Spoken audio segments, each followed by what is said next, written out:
Eric Worrell here with Andrew Schultz as always. How we doing? And we're doing good. And don't mind me. I'm just trying to put my timer back on. yeah, we're going to try to put a timer on this one because we want to see how long the episodes are going. I want to make sure that we're going quick for you guys to get through content. And I do have to mention that Andrew is an associate broker because that is part of the rules, right? That is part of the rules. I have to mention that. Otherwise, New York State will come and yell at me. If you don't live in New York State, thank your lucky stars. Yes. So, getting to the first question here. We have a question from Diane from the Rent Rep for Landlords Facebook group. And here's what she asked. She said, I have in my rental agreement that I do inspections. Been pretty lazy about it, but I wanted to start doing them regularly. Do you have a checklist of things to look at so it doesn't seem like you are snooping? I think this is a great question. Mm-hmm. Andrew, from managing 120 doors, what have you found for doing inspections? What works for you? What's your strategy? We keep it super simple when we do our inspections. Basically, what we do is we'll go through, I'm looking for a few key things. I'm looking to make sure they're not destroying my unit. I'm looking to make sure they're keeping it relatively tidy.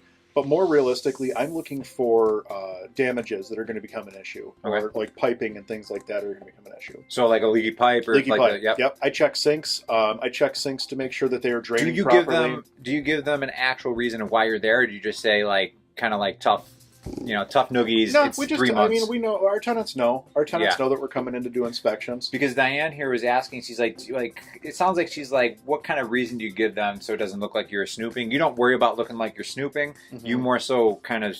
Do you put that in the lease up front so they know, or how does it work? In our lease, it's written we can come in with 24 hours notice. Typically, we'll just tell them, look, we're coming in for a routine maintenance inspection. We're looking under sinks. I always tell people we're looking under sinks because sometimes they keep stuff there that they don't want found. Sure. Like personal stuff and whatever. Sure. So we always tell them we're going to be looking under sinks. We're going to be checking smoke and CO detector batteries. What do you guys do as far as, do you do them every 3 months, every month? What do you do? I usually try to do them once a quarter. Okay. Sometimes if it's a good tenant, I might let it go like every 6 months, but I usually try to keep it right at that once every quarter mark. Now, if you've had that tenant there for a couple of years, they're a good tenant, then you'll start going longer then? Usually, yeah. Like if they've proven themselves, they've got a track record, then it's not so bad. So for anybody listening, if they're feeling like they kind of, it just feels like too much of an invasion of privacy, what would you say to them? Tough nuggets. It's not your house. Yeah.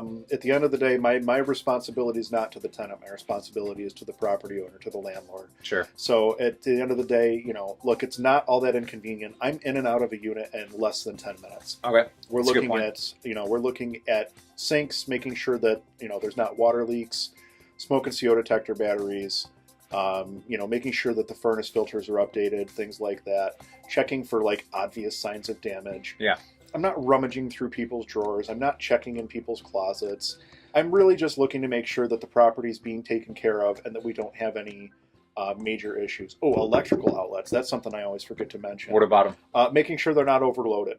Okay. So if you see somebody, you've got a 2-prong or a 2 outlet. I probably got that underneath the desk right now. Yeah, I was going to say, I can see over there. I guarantee you that you got 2 power strips coming off of that.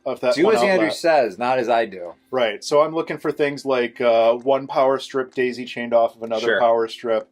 I'm looking for 2 power strips plugged into 1 outlet box. I'm Kinks looking and for cords, that kind of stuff. Yeah, stuff like that. Or like people that have like the splitter that'll turn 1 outlet into 3. Yep. Stuff like that. Stuff that's a real electrical hazard. I think the one thing too, actually taking action is better than not doing anything. So if you're a landlord or a property manager who's like, I don't do these right now, but I should be doing these, just kind of take baby steps. So if you got to come up with a game plan to tell people why you're going to be in the property, like Andrew's very, very upfront in the beginning, like we're going to be doing quarterly inspections and that's how it is. Mm-hmm. But we've had people in the group say things like, oh, I'm just checking to make sure that drains are like draining properly and that, there's no leaky pipes, and they kind of give those, or I change out the furnace filters and things of that nature. Right. You can always come up with a reason of why you're there, and it makes it a little bit easier. So, and we tell them, look, you don't have to be home for these inspections, but you're certainly welcome to be home. Yeah. Not a problem. I don't care if you want to be there. It's your unit, but it's our property. Sure. So it's just making sure that you can coexist with these tenants in such a way that everybody benefits. Cool. Well, I think that covers this question, and thank you to Diane for posting it to the Rent Rep for Landlords Facebook group, and we appreciate all your guys' comments and questions inside of the group. And if you do have any questions in the future, we're trying to start a hashtag #AskPM, Ask a Property Manager. So just Ask PM after a hashtag.